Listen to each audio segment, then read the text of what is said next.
কি বলবো, প্রসূনদা যেটা চুজ করেছে আমি বলবো টেরিফিক, মানে বলে মানে কি বলবো, ফার্স্ট হচ্ছে ভারে মা ভবানী কথাটা যদি যায় তাহলে আজকে ডেটে কুম্ভর সাথেই যায়। কুম্ভের এই মুহূর্তে যে সিচুয়েশানে রয়েছে তাতে লাস্ট ফেজ, এবং এই ফেজটাতে কিন্তু অর্থনৈতিক জায়গাটা নিয়ে যথেষ্ট টানাপোড়েন এবং মানসিক দিকগুলোও যথেষ্ট হতাশাগ্রস্ত থাকবে। এবং আমার মনে হয় যে এই জায়গা থেকে যদি অর্থ না থাকে তাহলে তো হতাশা এমনিতেই লাইফে চলে আসবে। এছাড়া যেটা হতে পারে সেটা হচ্ছে বাড়ির যারা সিনিয়র ব্যক্তিত্ব আছে না, তারা কোনো কারণে অ্যাটলিস্ট মায়ের তরফ থেকে যেটা হয় সেটা হচ্ছে পড়ে যাওয়া, ভেঙে যাওয়া, এই জিনিসগুলো লাইফে আসে। তো আমার বিশ্বাস এই মুহূর্তে বহু মানুষ এইরকম প্রবলেম একসাথে ফেস করতে করতে চলছেন। তো তাদের জায়গাটা থেকে অর্থনৈতিক জায়গাটা আগামী দিন স্ট্রং হোক, এটাই কাম্য। কারণ এই মুহূর্তে মোটেও কুম্ভের জায়গাটা ভালো আমি পাচ্ছি না। কুম্ভ আর মিনের জায়গাটা থেকে মিনকেও অবশ্যই বলবো ডিস্টার্ব, কিন্তু মিন তো ধ্বংসাত্মক, মিন তো দেখতে পাচ্ছে যে কী কী হচ্ছে। কুম্ভ অনেকটা ভালো থেকে হঠাৎ করে যে জায়গাটাতে এসছে এটা প্রায় ভরা ডুবির মতো। তো এই জায়গাটা আমার মনে হয় কুম্ভের ক্ষেত্রে না, মানে হয়তো যারা খুব বেশি শান্ত শিষ্ট বা একদম আমরা একটা ওয়ার্ড বলি না নিপাট ভদ্রলোক, তাদের ক্ষেত্রে মেনে নেওয়াটা খুব টাফ হয়ে যায় যে কেই করেছি আমি, ভগবান যে আমার কাছে এরকম মেনে নেবার। ভগবানের কাছে আপনি সত্যি হয়তো এমন কোনো খারাপ কাজ করেননি, শুধুমাত্র নিজেকে সমর্পণ করেননি, নিজেকে ভগবানের কাছে সমর্পণ করে দিন, বলুন আমি তো তোমারই একটা অংশ, আমাকে কেন এত প্রবলেম দিচ্ছ, এইটুকুনি বলুন, দেখুন প্রবলেম আমার বিশ্বাস রাতারাতি চলে যাবে। কি খাঁটি কথা বললেন। আমি এক ভদ্রমহিলাকে চিনি, এত আত্ম অহংকারী, কুম্ভ রাশি, তিনি বলেওছেন মানে এত আত্ম অহংকারী গাড্ডায় ঢুকে যাচ্ছে। তো অহংকারটাও তো অন্যায় না, অহংকার সারেন্ডার করছে কোথায়? যে আমারও উপর কেউ থাকতে পারে, যদি ঈশ্বর হয়, ভগবান হয়, কেন আমি তার কাছে সমর্পণ করবো না? না, ঈশ্বরের কাছে আপনাকে আজ হোক বা কাল হোক করতেই হবে। আমরা জনি লিভারের একটা ক্লিপিং আছে, কখনো যদি দেখেন না আপনি টিভিতে, মানে এই আপনার গুণ, জনি লিভারের একটা ক্লিপিং আছে, ক্লিপিংটা যদি কখনো টিভিতে দেখেন তাহলে মজা পাবেন। বলছে আমরা সারাটা জীবন ইঁদুর দৌড়ে দৌড়ে গেছি, ভগবানকে 5 মিনিট ডাকিনি। যেদিনকে আমার শেষ দিন সেদিনকে বিছনায় শুয়ে বলছি ভগবান আমাকে তুলে নাও, ভগবান আমাকে তুলে নাও, চোখ দিয়ে জল পড়ছে। সিনটা জাস্ট ভাবুন, মনে করুন রেডিওতে শুনছেন আমি যে কথাটা বলছি, চোখের কর্নার দিয়ে জল পড়ছে, ভেতরে একটা যন্ত্রণাও রয়েছে, বলছি প্রভু আমাকে তুলে নাও, প্রভু আপনার কথাই শুনছে না, আপনাকে আরও 7 দিন রেখে দিল। যন্ত্রণাটা কেমন? আগে তো কোনোদিন তাকে ডাকেনি আপনি, তাহলে আপনি মৃত্যুর সময় আপনি ডাকবেন, আপনার যখন কাজ পড়বে তখন আপনি ডাকবেন, তার সাথে একটা কানেকশন আপনার দরকার আছে প্রতি মুহূর্তে। এটা হচ্ছে বিশ্বাস। এবং আপনার যখন খারাপ সময় যাবে, যখনই ভালো সময় যাবে, এটা ডিপেন্ড করে না কোনো কারণেই, কিন্তু আপনি দেখবেন যে ভালো সময়েও প্রভু আপনার হাত ধরে রেখেছে, খারাপ সময়েও যে আঙুলটা ধরে রয়েছে না, তাতে আপনি অ্যাটলিস্ট বড় গাড্ডা আমরা বলি বা বড় খাদ বলি, বড় গর্ত বলি, সেই জায়গাটাতে আমাদের পড়তে হবে না।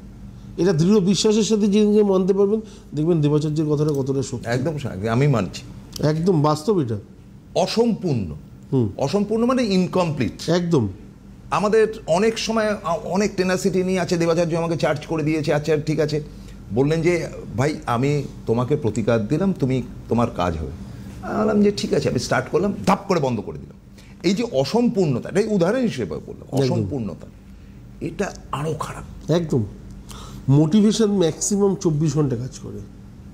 আমি আপনাকে যতই মোটিভেট করি, যতই আপনাকে পজিটিভ বলি, সেটাকেও মনে করিয়ে দেওয়ার জন্য বাড়িতে একজন লোক দরকার হয়, যে তোমাকে বলেছিল এটা বলেছিল, ডাক্তারবাবু এটা বলেছে বা দেবাচার্য এটা বলেছে, যেই হোক না কেন মোটিভেশন করার জন্য বাড়িতে একজন লোককে রেখে দেওয়া দরকার। কারণ হচ্ছে নইলে পরে যার মধ্যেই আসুক না কেন, সে 24 ঘন্টার মধ্যে সেই জিনিসগুলো ভুলে যায়। এবার দ্বিতীয় কথা হচ্ছে যে বৃশ্চিক রাশির ক্ষেত্রে এই যে অসম্পূর্ণতা, এই অসম্পূর্ণতার মানে হচ্ছে বৃশ্চিক রাশি খোলা মনের মানুষ, জটিলতার সাথে সহজে যেতে চায় না, কিন্তু একটা প্রবলেম যদি কোনো কারণে সলভ করে উঠলো, সে 1 বছর টাইম লাগলো, 1.5 বছর টাইম লাগলো বা 2 বছর টাইম লাগলো, সঙ্গে সঙ্গে যেন আরেকটা প্রবলেম দরজায় এসে ঠকঠক করতে আরম্ভ করে যে ভাই বা বোন আমি এসে গেছি, এবার আমাকে অ্যাকসেপ্ট কর, আমি একটা নতুন প্রবলেম তোর। তো এটা হচ্ছে বৃশ্চিক রাশির প্রাপ্তি লাইফে। তো এটা কন্টিনিউসলি পায়। যারা যারা দেখছেন তারা হয়তো ভাববেন যে দেবাচার্য কি বলছে, বা আমার লাইফে তো হয়, বা আমার নাম্বার কবে আসবে। আমি আমার মানে ফেসবুকে, আমার ফেসবুক না ইউটিউবে আমার একটা চ্যানেল আছে, তাতে আমি দেখেছি সব থেকে বেশি কমেন্টস কিন্তু বৃশ্চিক রাশি, দাদা আমার নাম্বার কবে আসবে। তো আমার বেশ এই ব্যাপারটা বললে, নাম্বার প্রত্যেকেরই আসবে, শুধু নাম্বারটা যখন আসবে বুঝে নিতে হবে। যদি এইটাও অসম্পূর্ণতা থাকে, যদি বুঝতে না পারলাম, তাহলে পরে সেই নাম্বার আর কোনোদিন ধরাও যাবে না। এটা গেল এক নাম্বার। দ্বিতীয় কথা হচ্ছে, বৃশ্চিক রাশি করে না কারোর জন্য এরকমটা নয়, প্রত্যেকের জন্য করে। কিন্তু প্রবলেম হচ্ছে কি, যখন করার পর এদের কেউ নাম করে না, না যে না ও কিন্তু সত্যি আমাকে সেদিনকে হেল্প করেছিল, এই জায়গাটা বৃশ্চিক রাশি কোনোদিন পায় না। ঠিক ঠিক। এবং বারবার প্রতিজ্ঞা করে যে আমি এরপর আর কারোর জন্য কোনোদিন কিছু করবো না। হ্যাঁ, কেউ কারোর জন্য সত্যি কিছু করতে পারে না, প্রভু চেয়েছিল তাই করিয়েছিল। তো এই বৃশ্চিক রাশির জাতক বা জাতিকারা একটা সময় প্রতিজ্ঞা করে আমি আর কোনোদিন কারোর জন্য কিছু করবো না, কিন্তু যখনই অন্য কারোর প্রবলেম দেখে না, তখন সে আবার সেই জায়গায় চলে আসে। হ্যাঁ, হাজির হয়। মানে পুনঃমুষিক হবো এরকম ব্যাপার হয়েছে যে আমি আবার এসে গেছি হেল্প করতে। তার জন্য সমস্যাগুলো বেশি।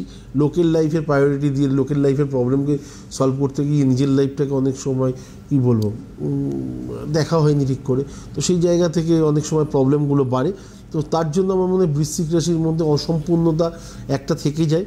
বৈবাহিক ক্ষেত্রে বৃশ্চিক রাশির ক্ষেত্রে এমন হয়েছে অনেক সময় যে নিজের পছন্দের যে বন্ধু বা বান্ধবী ছিল তাকেই হয়তো তার খুব ক্লোজ ফ্রেন্ডের সাথে বিয়ে হতে দেখেছি। তো এটা কিন্তু অন্যান্য রাশির ক্ষেত্রে যত হয় তার থেকে বেশি বৃশ্চিক রাশির সাথে হয়েছে লাইফে। তো এই জিনিসগুলো যখন হয় না, তখন আমার মনে হয় যে অসম্পূর্ণতা, এটা মানে পারফেক্ট আপনার ওয়ার্ডটা অ্যাটলিস্ট বৃশ্চিক রাশির সাথে। আর আরেকটা যে কি হতাশায় ভরা। আমি লাস্ট যেটা আমি লিখে এনেছি, টেনশন কর, হতাশায় ভরা কর্কট। হ্যাঁ, কর্কটের আলটিমেট মানে নেই ঈশ্বর, তাও বলছে কিনা কে জানে। হ্যাঁ, কর্কটের অ্যাকচুয়ালি অধিপতি যে সে হচ্ছে চন্দ্র। এরপর আমি খুব হাসতে হাসতে এই কথাটা বলছি, এই জিনিসগুলো না আলটিমেটলি আমাদের লাইফের রিয়েলিটির সাথে নয়, কিন্তু তারা ভাবে যে আমাদের লাইফেই মনে হচ্ছে এটা প্রবলেম। ওই প্রবলেমটা আরও 5টা ছেলের সাথে হচ্ছে, তারা আলাদা আলাদা হয়তো রাশির জাতক জাতিকা রয়েছেন, তারা সেগুলোকে খেয়াল করেন না। তারা অন্ধকার ঘরে থাকতে ভালোবাসবেন, কোনো না কোনো কারণে কিছু বললেই খুব সেন্টিমেন্টাল ইমোশনাল ব্যাপারটা খুব থাকবে। এদের খুব বংশ নিয়ে একটা প্রবলেম আছে। এরা নিজেকে সবসময় একটা, যারা হয় তাদের হয়তো কোনো কারণে বংশটা হয়তো খুব উচ্চ বংশের মানুষ, তারা খুব বংশকে নিয়ে কথা বলতে ভালোবাসে। এই ধরনের জিনিসগুলো নিজেকে নিয়েও একটা আভিজাত্য ব্যাপার থাকে, এবং কোথাও সেইগুলো যখন একটুখানি কম বেশি হয় বা সেই রেসপেক্টটা পাওয়া গেল না, তখন মনে হয় যে তার মানে আমাদের বংশের কোনো দাম নেই, আমার কোনো দাম নেই, আমাকে সেই কারণে লোকটা সম্মান করেনি। একদম না, আলটিমেটলি মানুষের কাছে এত টাইমই নেই কেউ কারোর বংশ নিয়ে ভাবতে যাবে, নাম্বার 1। তো তার জন্য নিজেকে এত খারাপ না ভেবে বা বিনা কারণে হতাশা, হয়তো কোনো কারণে নাম্বার কম আসলে আমারই শুধু কম আসবে, সারাক্ষণ পড়াশোনা করেছি, প্লাস বাড়ির লোক তো আছেই বলার জন্য, এগুলো শোনার পরে ইমোশনাল সেন্টিমেন্টাল ডিপ্রেশন, এই জিনিসগুলো ফার্স্টেশন, এগুলো যখন কাছে আসতে থাকে, এটা কর্কট রাশির জাতক জাতিকাদের মধ্যে বেশি এসে যায়। যদি কোথাও না কোথাও শনি যদি তার মধ্যে কর্কট এসে বসে গেল, তাহলে তো হয়েই গেল। জাতক জাতিকার মধ্যে সবসময় ভাবে আমার দেওয়ালে পিঠ থেকে গেছে, আমার লাইফে আর কিছু হবে না, আমার আর কিছু হওয়ার নেই।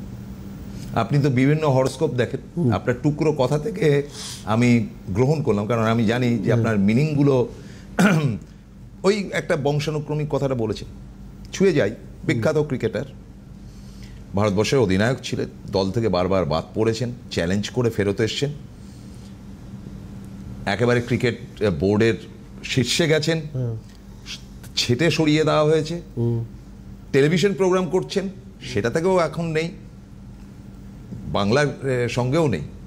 তো আপনার বক্তব্য একটা মারাত্মক হতাশা, তার বংশ সাংঘাতিক, তাদের ফ্যামিলি ব্যাকগ্রাউন্ড এলাহি ব্যাপার। তো এই যে মিনিংটা বললেন না, হুবহু মিলল, কি বলবেন? না, এটা তো প্রাপ্তি, এগুলো হচ্ছে প্রাপ্তি। আচ্ছা, এরা কি মানে সহ্য করে থাকে নাকি এদের হতাশাটা প্রকাশ হয়ে যায়? না, অনেক সময় কি হয়, যদি বাকি গ্রহগুলো একটু ডিস্টার্ব হয় না, একটু প্রতিহিংসা পরায়ণ ব্যাপারগুলো অনেক সময় কাজ করে। এবং আমার মনে হয় এই ওয়ার্ডটা যেটা আমি বললাম, এই ওয়ার্ডটা কিন্তু অনেক সময় পাপের ভাগিদারি করে দেয়। এবং যে টুকরো টুকরো পাপগুলো আমরা পাই, সেটা যদি করবার কথা ভাবি, ইনস্ট্যান্ট আমাদের লাইফে তার এফেক্টটা দিতে মানে আমার ত্রুটি নিশ্চয়ই